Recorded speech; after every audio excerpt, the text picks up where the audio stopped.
સ્વાધ્યાય 4.3 દાખલા નંબર 1 આપેલી પરિસ્થિતિ મુજબ સમીકરણ રચી તેનો ઉકેલ અને અજ્ઞાત સંખ્યા શોધો। તો આપણે આમાં શું કરવાનું છે, નીચે આપણને વિધાન આપેલા છે, એમાંથી આપણે શું બનાવવાનું છે, સમીકરણ બનાવવાનું, પછી એને ઉકેલવાનું છે। તો હવે એમાં પહેલો દાખલો આપણે શું કીધો છે, સંખ્યાના 8 ગણામાં 4 ઉમેરતા તમને 60 મળે છે। તો ધારો કે તે સંખ્યા બરાબર x છે। હવે શું કીધું, સંખ્યાના 8 ગણા એટલે x ના 8 ગણા શું થશે, x ગુણ્યા 8। x ના 8 ગણામાં 4 ઉમેરતા તો વત્તા 4, 8 ગણામાં 4 ઉમેરતા કેટલા મળે છે, 60। તો x ગુણ્યા 8 વત્તા 4 બરાબર 60 મળે છે, એમને લખી નાખશું। હવે 8 ગુણ્યા x એટલે 8x વત્તા 4 બરાબર 60। તો આપણું શું થઈ ગયું, સમીકરણ બન્યું। હવે આનો આપણે ઉકેલ મેળવશું। તો 8x વત્તા 4 બરાબર 60। હવે 4 આ બાજુ પ્લસમાં થાય, સામેની સાઈડ થશે એટલે કેવા થઈ જશે, માઇનસ। તો 8x બરાબર 60 હતા એમના, આ પ્લસ 4 ઓલી બાજુ જાય એટલે માઇનસ 4। હવે 60 માંથી 4 કાઢશું એટલે આપણે કેટલા મળશે, 56। તો 8x બરાબર 56। હવે આપણે x ની કિંમત મેળવવા, 8 એમાં ગુણાકારમાં, તો ગુણાકારનું ઉલટાવેલું શું થશે, ભાગાકાર। તો x બરાબર 56 ભાગ્યા 8। હવે 56 ની જગ્યાએ 8 સત્તા 56 થશે, તો 8 8 ઉડી ગયા, તો x બરાબર આપણે શું મળ્યું, 7। રેડી, તો આપણો શું મળી ગયો કહેવાય, ઉકેલ, અને અજ્ઞાત સંખ્યા કઈ છે આપણી, x। હવે દાખલા નંબર બી। દાખલા નંબર બી માં આપણે શું કીધું છે, એક સંખ્યાના 1/5 ભાગમાંથી 4 બાદ કરતા 3 મળે। તો પહેલા હવે દાખલા નંબર બી, સંખ્યાના 1/5 ભાગમાંથી 4 બાદ કરતા 3 મળે। તો પહેલા સંખ્યા ધારેલી, ધારો કે તે સંખ્યા બરાબર x છે। રેડી, હવે એના 1/5 તો x ગુણ્યા 1/5, આખા ભાગમાંથી આપણે કેટલા બાદ કરવાના છે, 4, તો -4। 4 બાદ કરતા કેટલા મળે છે, 3, તો 3। હવે આ બેનો ગુણાકાર કરશો તો 1 ગુણ્યા x, તો x છેદમાં 5 -4 બરાબર 3। તો આપણું શું થયું, સમીકરણ થઈ ગયું। હવે એનો આપણે શું કરશું, ઉકેલ મેળવશું। તો x ના છેદમાં 5 -4 બરાબર 3। હવે -4 ઓલી બાજુ એટલે કેવા થઈ જશે, પ્લસ। તો x ના છેદમાં 5 બરાબર 3 થાય 3, -4 સામેની સાઈડ જાય એટલે પ્લસ। તો 3 વત્તા 4 એટલે કેટલા થશે, 7। તો x ના છેદમાં 5 બરાબર 7।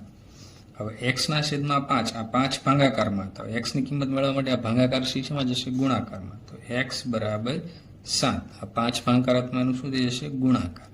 તો x બરાબર શું મળશે, 7 × 5 = 35। તો આ x ની કિંમત આપણને મળી ગઈ। હવે દાખલા નંબર સી, જો હું કોઈ સંખ્યાના 3/4 ભાગ લઈ તેમાં 3 ઉમેરું તો મને 21 મળે છે।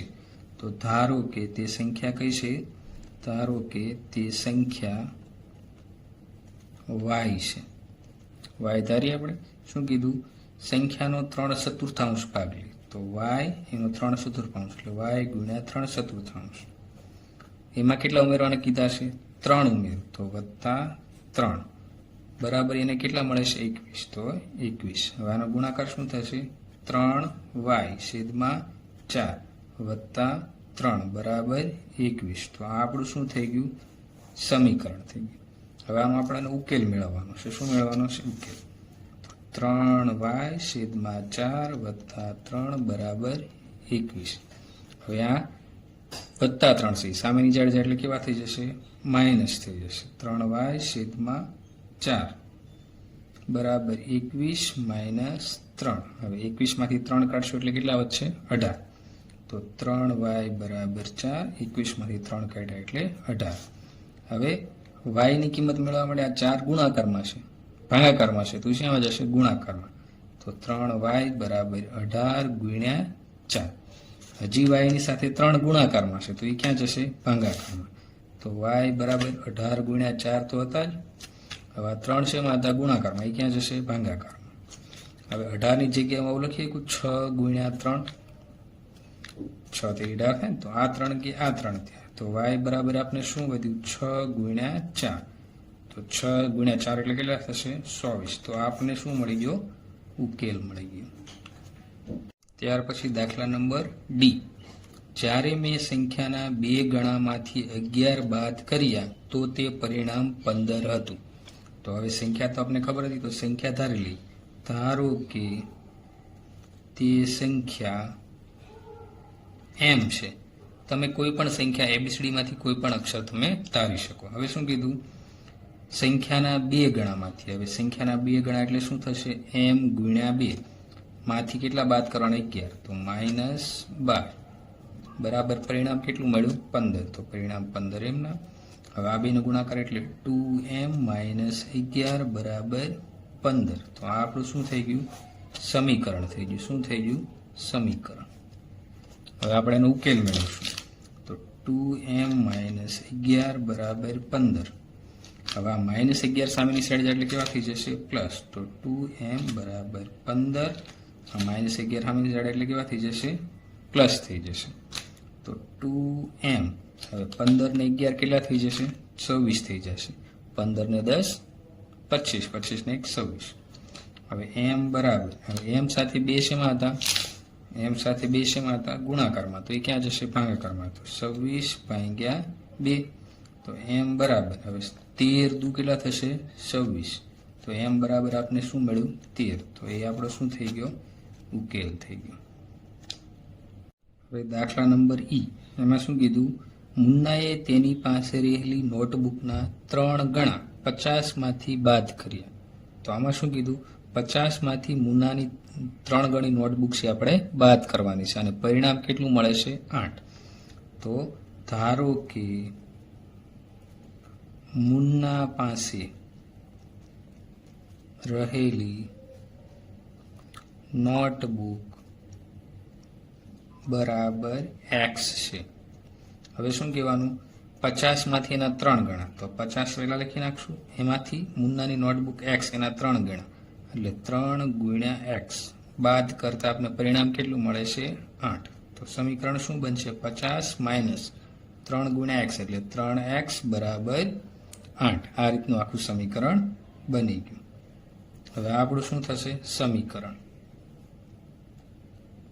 હવે આપણે શું કરશું આ +50 છે એ ઓલી બાજુ જશે. હવે આનો ઉકેલ મેળવશું 50 માઇનસ 3x બરાબર 8.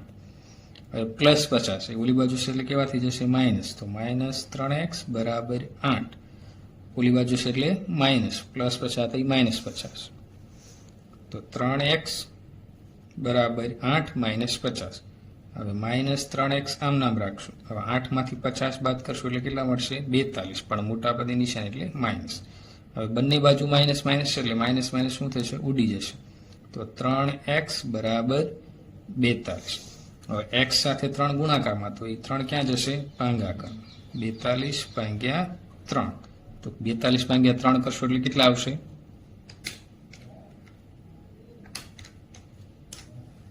14. તો x બરાબર આપને કેટલા મળ્યા 14. તો મુન્ના પાસે રહેલી નોટબુક બરાબર કેટલું આવશે 14. મુન્ના પાસે રહેલી નોટબુક બરાબર 14. ત્યાર પછી f દાખલો. ઈલાએ એક સંખ્યા ધારી, જો તેમાં 19 ઉમેરે છે અને મળેલા સરવાળાને 5 વડે ભાંગે છે તો 8 મળે છે. હવે ધારો કે ઈલાએ ધારેલી સંખ્યા બરાબર x છે. શું છે x. હવે શું કીધું તેમાં 19 ઉમેરે, તો સંખ્યા x એમાં 19 ઉમેરે. મળેલા સરવાળાને કેટલા વડે ભાંગવાના, આ સરવાળાને આપણે કેટલા વડે ભાંગવાના 5 વડે, તો પરિણામ કેટલું મળે છે 8 છે. તો આ શું થઈ ગયું આપણું સમીકરણ થઈ ગયું. શું થઈ ગયું સમીકરણ. હવે આપણે એનો ઉકેલ મેળવવાનો, તો હવે 5 શેમાં હતા ગુણાકારમાં, તો એ ક્યાં જશે, સોરી 5 શેમાં હતા ભાગાકારમાં, તો એ ક્યાં જશે ગુણાકારમાં. તો x વત્તા 19 બરાબર 8, ભાગાકારમાં 5 હતા એ ક્યાં જશે ગુણાકારમાં. રેડી. હવે x વત્તા 19 બરાબર 8 પંચા 40. હવે એક્સ આર્યા 19 પ્લસમાં છે, સામેની સાઈડ જશે એટલે શું થઈ જશે? માઇનસ, એટલે કે બાદ બાકી થશે. તો એક્સ બરાબર 40 માઇનસ 19. તો 40 માંથી 19 કરશો તો કેટલા મળશે? 21. તો ઈલાએ ધારેલી સંખ્યા કઈ હતી? 21. તો ઈલાએ ધારેલી સંખ્યા એક્સ બરાબર આપણે કેટલા મળ્યા છે? 21. હવે દાખલા નંબર જી. અનવરે એક સંખ્યા ધારે છે, તે સંખ્યાના 5/2 ભાગમાંથી 7 બાદ કરે છે અને પરિણામ એને કેટલું મળે છે? 23 મળે. તો હવે અનવરે ધારેલી સંખ્યા બરાબર કેટલા છે? આપણે n ધારીએ. હવે શું કીધું? તે સંખ્યાના 5/2. તો n ગુણ્યા 5/2. 5/2 ભાગમાંથી 7 બાદ તો -7. પરિણામ આપણે કેટલું મળે? બરાબર 23. હવે આનું સમીકરણ શું થશે? 5n/2 - 7 બરાબર 23. આ શું થઈ ગયું? આપણું સમીકરણ. શું થઈ ગયું? સમીકરણ થઈ ગયું. હવે આનો આપણે ઉકેલ લાવશું. તો 5n/2 - 7 બરાબર 23. હવે -7 આ બાજુ માઇનસ છે, તો સામેની સાઈડ થશે એટલે કેવા થઈ જશે? પ્લસ થઈ જશે. તો 5n/2 બરાબર આ 23 -7 સામે જશે એટલે કેવા થઈ જશે? પ્લસ. તો 23 ને 7 કેટલા થઈ જશે? 30. તો 5n/2 બરાબર 30. હવે 2 ભાગાકારમાં છે તો એ ક્યાં જશે?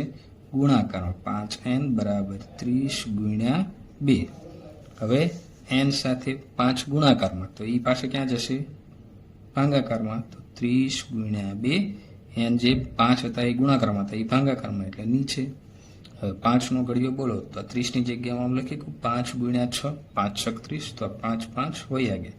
તો n બરાબર 6 ગુણ્યા 2. તો n બરાબર આપણે શું મળશે? 12. તો આપણે લખી શકીએ અનવરે ધારેલી સંખ્યા બરાબર શું થશે? 12.